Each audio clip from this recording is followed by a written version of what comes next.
Welcome to tutor. இந்த பதிவில் நாம் பார்க்க போகிறது CBSE 10th standard English book the first flight. அந்த புக்கில் எ லெட்டர் டு காட் அப்படின்னு சொல்லக்கூடிய சாப்டர் 1, கடவுளுக்கு ஒரு கடிதம். இதனுடைய ஆத்தர் ஜிஎல் ஃபென்டஸ். இந்த லெசனுடைய தமிழாக்கத்தை இப்போ நம்ம பார்க்க போகிறோம்.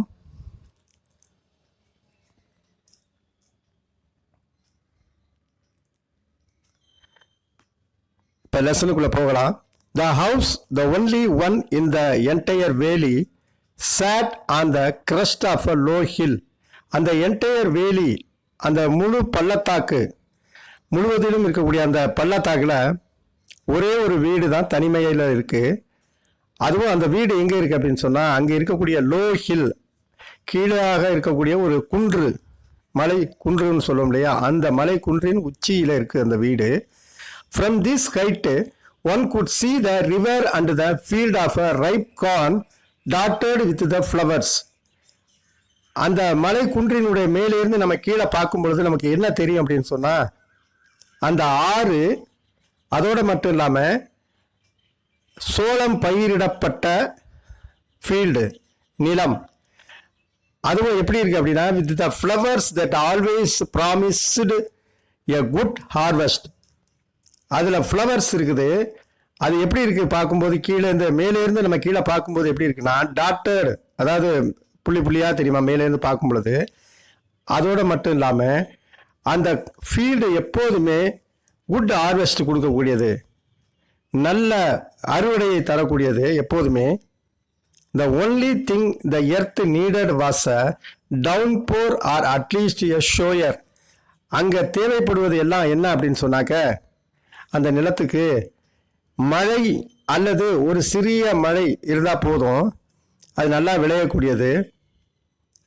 Through out the morning Lencho who knew his fields intimately. அந்த த்ரூ அவுட் த மார்னிங் அப்படின்னா காலை முழுவதும், லென்ச் அப்படின்னு சொல்லக்கூடியவர், அவருக்கு அந்த ஃபீல்டை பற்றி நல்லா தெரியும். அவருடைய ஃபீல்டு, அந்த நிலத்தை பற்றி அவருக்கு தெரியும். Had done nothing else but see the sky towards the north east. அந்த பகல் முழுவதும், அதாவது விடியற் காலை மார்னிங், அந்த லென்ச்சோ என்ன பண்ணுறாரு, அவருடைய நிலத்தை பற்றி அவருக்கு தெரியும் இல்லையா, அவர் வேறு எதுவுமே காலையில் செய்யலை. அவர் என்ன செய்கிறார் அப்படின்னா, அந்த ஸ்கை, வானத்தையே பார்த்துக்கிட்டு இருக்காரு. டுவர்ட்ஸ் நார்த் ஈஸ்ட், அதாவது வடகிழக்கு திசையை நோக்கி, அங்கே இருக்கக்கூடிய அந்த ஸ்கை, வானத்தை நோக்கி பார்த்துக்கிட்டு இருக்கிறாரு. Now we are really going to get some water woman. இப்போ என்ன சொல்கிறாரு, நம்ம இப்போ உண்மையிலேயே நமக்கு தண்ணி கிடைக்க போகுது பெண்ணே அப்படின்னு சொல்கிறாரு. The women who was preparing supper replied. அந்த பெண் சப்பர், அதாவது டின்னர் சொல்லக்கூடிய அந்த இரவு உணவுக்காக சாப்பாடு ரெடி பண்ணிக்கிட்டு இருக்கக்கூடிய அந்த பெண் பதில் சொல்கிறாங்க, எஸ் காட் வில்லிங். ஆமாம், கடவுளுடைய விருப்பம். இந்த older boys were working in the field. அங்கே இருக்கக்கூடிய ஓல்டர் பாய்ஸ், வயதில் மூத்த பையன்கள் இருக்காங்க இல்லையா, அவங்க என்ன பண்ணுறாங்க அப்படின்னா, அந்த நிலத்தில் விளையாடி கொண்டிருக்கிறார்கள், வேலை செய்து கொண்டிருக்கிறார்கள். ஒர்க்கிங் இன் த ஃபீல்டு, வேலை செய்து கொண்டிருக்கிறார்கள். while the smaller ones were playing near the house. அதே சமயம் சிறிய வயது பையன்கள் என்ன பண்ணுறாங்க அப்படின்னா, அந்த வீட்டின் அருகே விளையாடி கொண்டிருக்கிறார்கள். playing near the house until the woman called to them all. அந்த பெண் அவர்கள் எல்லோரையும் கூப்பிடும் வரை அவர்கள், பெரிய வயது பையன்கள் அந்த நிலத்தில் வேலை செய்து கொண்டிருக்கிறார்கள், சிறு வயது பையன்கள் அந்த வீட்டின் அருகே விளையாடி கொண்டிருக்கிறார்கள். Come for dinner. அந்த லேடி கூப்பிட்றாங்க, டின்னருக்கு வாருங்கள் அப்படின்னு சொல்லி. It was during the meal that just as Lencho had predicted. அந்த மீல், உணவு சாப்பிடும் பொழுது தான் அந்த லென்ச்சோ ப்ரெடிக்ட் பண்ணார்ல, இன்று மழை பெய்யும், இன்னைக்கு நமக்கு தண்ணீர் கிடைக்கும் அப்படின்னு ப்ரெடிக்ட் பண்ணார் இல்லையா. ப்ரெடிக்ட் அப்படிங்கிறது முன்கூட்டியே கணித்தல், இது நடக்கும் அப்படின்னு சொல்லி முன்கூட்டியே யோசித்து சொல்கிறது. Big drops of rain began to fall. அவர் சொன்ன மாதிரியே, லென்ச்சோ சொன்ன மாதிரியே, அவர் முன்கணித்த மாதிரியே, அவர் முன்கூட்டியே சொன்னார் இல்லையா, மழை பெய்யும் அப்படின்னு சொன்னார்ல, அது மாதிரியே மழை பெய்ய தொடங்கியது. Began to fall. In the north east huge mountains of clouds could be seen approaching. அந்த நார்த் ஈஸ்ட் வடகிழக்கு பகுதியில் மிகப்பெரிய மலை போன்ற கிளவுட்ஸு, மேகங்க கூட்டம் வந்து குட் பி சீன் அப்ரோச்சிங் அப்படின்னா நம்மளை நோக்கி வருவது போல தோற்றமளிக்கிறது. த ஏர் வாஸ் ஃப்ரெஷ் அண்ட் ஸ்வீட். இப்போ அடிக்கக்கூடிய அந்த காற்று மழை வர்றதுக்கு முன்னாடி வரும் இல்லையா, அந்த ஏர் அது எப்படி இருக்குது, ஃப்ரெஷ்ஷாகவும் அதே நேரத்தில் இனிமையாகவும் இருக்குது. The man went out for no other reason than to have the pleasure of feeling the rain on his body. அந்த மனிதர் அந்த வீட்டை விட்டு வெளியில் போனார். அந்த லென்ச்சோ எதுக்கு போனார் அப்படின்னு சொன்னாக்க, அந்த காற்றினுடைய சுகத்தை அனுபவிப்பதற்காக, தன்னுடைய உடம்பில் பட்டு அந்த சுகத்தை அனுபவிக்கிறதுக்காக தான் அந்த வீட்டை விட்டு வெளியில் போகிறாரு. And when he returned he exclaimed. வெளியில் போயிட்டு திரும்ப உள்ளே வர்றாரு வீட்டுக்குள்ளே. ஆச்சரியத்தின் இதில் சொல்கிறாரு, என்ன சொல்கிறாரு அப்படின்னா, these are not raindrops falling from the sky. இந்த மேகத்திலிருந்து விழுவது, வானத்திலிருந்து விழக்கூடிய அந்த ரெயின் டிராப்ஸ் இருக்கு இல்லையா, மழை துளிகள், இவை வந்து மழை துளிகள் அல்ல. They are new coins. அவைகளெல்லாம் புதிய காயின்ஸ் அப்படின்னு சொல்கிறாரு. The big drops are 10 cent pieces. அந்த பெரிய மழை துளி இருக்கு இல்லையா, அது வந்து 10 cent pieces-க்கு சமம். And the little ones are 5. அதே சமயம் சிறிய மழை துளிகள் எல்லாம் 5 cent-க்கு சமம். 5 cents அப்படின்னு சொல்கிறாரு.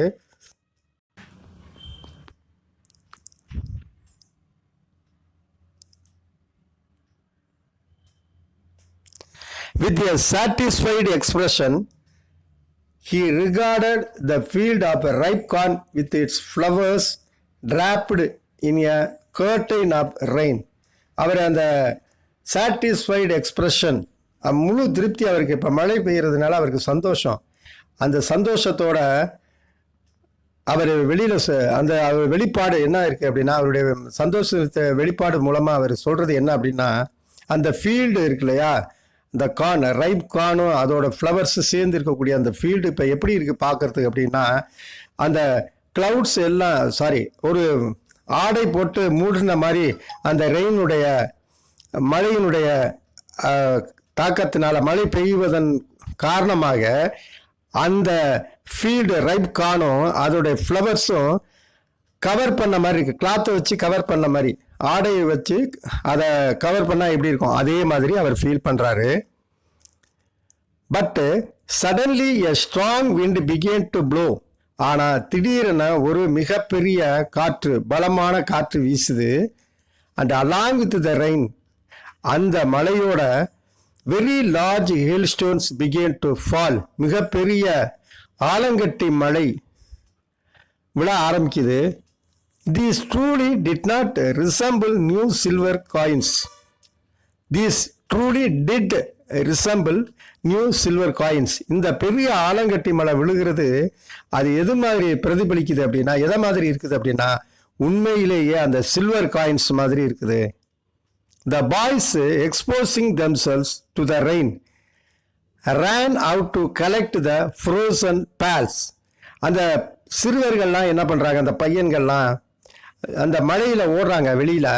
எதற்காக போகிறாங்க அப்படின்னு சொன்னால், அந்த ஃப்ரோசன் பேல்ஸ்ன்னு சொல்லக்கூடிய அந்த உறைந்து போன பனிக்கட்டி இருக்கு இல்லையா, அந்த பனிக்கட்டியை தான் அவங்க ஃப்ரோசன் பேல்ஸ், முத்துக்கள் மாதிரி இருக்கக்கூடிய அந்த உறைந்து போன பனிக்கட்டியை எடுக்கிறதுக்காக அவங்க போகிறாங்க. It is really getting bad now. ஆனால் இப்போ வந்து நிலைமை மோசமாக மாறிக்கிட்டு இருக்கு. Exclaimed the man. அந்த லென்ச்சோ சொல்கிறாரு, I hope it passes quickly.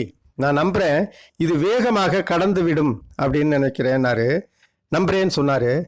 It did not pass quickly. ஆனால் அது மிக வேகமாக கடக்கவில்லை. ஃபார் ஆன் அவர் இந்த hail rained on the house. ஆனால் கிட்டத்தட்ட 1 மணி நேரமாக அந்த ஆலங்கட்டி மழை அந்த அவங்க வீட்டிலேயே ரெயின்ட் ஆன் த ஹவுஸ், அங்கே ஆலங்கட்டி மழை பொழிந்து கொண்டிருந்தது. அந்த கார்டன் அந்த தோட்டத்திலையும் அது பொழிஞ்சிக்கிட்டு இருந்தது. இந்த ஹில் சைடு அந்த மலைப்பகுதிகள் எல்லா பக்கமும் அந்த ஆலங்கட்டி மலை விழுந்து கொண்டிருந்தது. இந்த கார்ன்ஃபீல்டு அங்கே இருக்கக்கூடிய அந்த சோளம் பயிரிடப்பட்ட அந்த நிலத்திலும் அந்த ஹெயில்ஸ்டோன் ஃபால் விழுந்துக்கிட்டு இருந்தது. அந்த ஹோல் வேலி அந்த பள்ளத்தாக்கு முழுவதுமே அந்த ஹெயில்ஸ்டோன் மழை பெய்து கொண்டிருந்தது. The field was white as if covered with salt. அதன் விளைவாக அந்த ஃபீல்டு இப்போ பார்க்குறதுக்கு எப்படி இருந்தது அப்படின்னா ஒரே வெள்ளை நிறமாக இருந்தது. எப்படி வெள்ளை நிறமாக இருந்ததுன்னா சால்ட்டு ஃபுல்லாக கவராகி இருந்தால் எப்படி இருக்குமோ அதே மாதிரி வெள்ளை நிறமாக அந்த ஃபீல்டு முழுவதும் இருந்தது. Not a leaf remained on the trees. அங்கே இருக்கக்கூடிய மரங்களில் ஒரு லீஃப் கூட இல்லை. The corn was totally destroyed. சோளம் முழுவதுமாக அழிக்கப்பட்டது. The flowers were gone from the plants. அங்கே இருந்த தாவரத்தில் இருந்த ஃப்ளவர்ஸ் எல்லாமே அழிந்து விட்டன. Lencho soul was filled with sadness. இப்போ லென்சோடைய மனசு முழுவதும் சோகம் நிரம்பி விட்டது. when the storm had passed, he stood in the middle of the field and said to his sons. இப்போ அந்த ஸ்டாம் அந்த மழை ஸ்டாம் சொல்லக்கூடிய அந்த சூறாவளி புயல் சொல்லுவாங்க இல்லையா, அது இப்பொழுது அந்த இடத்த விட்டு கடந்துருச்சு. இந்த லென்சோ அந்த நிலத்தினுடைய மையப்பகுதியில் நின்று கொண்டு தன்னுடைய பையன்களிடம் சொல்கின்றான், a plague of locusts would have left more than this. வெட்டுக்கிளி கூட கொஞ்சமாவது விட்டு வச்சுட்டு போயிருக்கோம், ஆனால் அந்த ஹெயில் ஹாஸ் லெஃப்ட் நத்திங். இந்த ஆலங்கட்டி மழை எதையுமே விட்டு வைக்கவில்லை. This year we will have no corn. இந்த வருடம் நமக்கு சோளம் இருக்காது. That night was a sorrowful one. அன்று இரவு மிகவும் சோகமான இரவாக இருந்தது. All our work for nothing. நாம் செய்த வேலைகள் எல்லாம் புரோஜனம் இல்லாமல் போய்விட்டது. there is no one who can help us. நமக்கு யாரும் உதவி செய்வதற்கு இல்லை. we will go hungry this year. இந்த வருடம் நாம் அனைவரும் பசியால் வாடுவோம் அப்படின்னு லென்சோ தன்னுடைய குழந்தைகளை பார்த்து சொல்றாரு. இந்த பகுதி அதாவது பார்ட் 1 இதோட முடியுது. இதோடைய பார்ட் 2 அடுத்த வீடியோவில் நீங்கள் பார்க்கலாம். ஸ்டூடெண்ட்ஸ், இந்த பதிவு உங்களுக்கு பிடிச்சிருந்தது அப்படின்னு சொன்னால் லைக் பண்ணுங்கள். இதில் எதுவும் கமெண்ட் சொல்ல விரும்புனீங்கன்னா கமெண்ட் பண்ணுங்கள். மறக்காமல் சப்ஸ்கிரைப் பண்ணுங்கள். சப்ஸ்கிரைப் பண்ணும் பொழுது பக்கத்தில் இருக்கிற பெல் பட்டனை மறக்காமல் கிளிக் பண்ணுங்கள். தேங்க்யூ.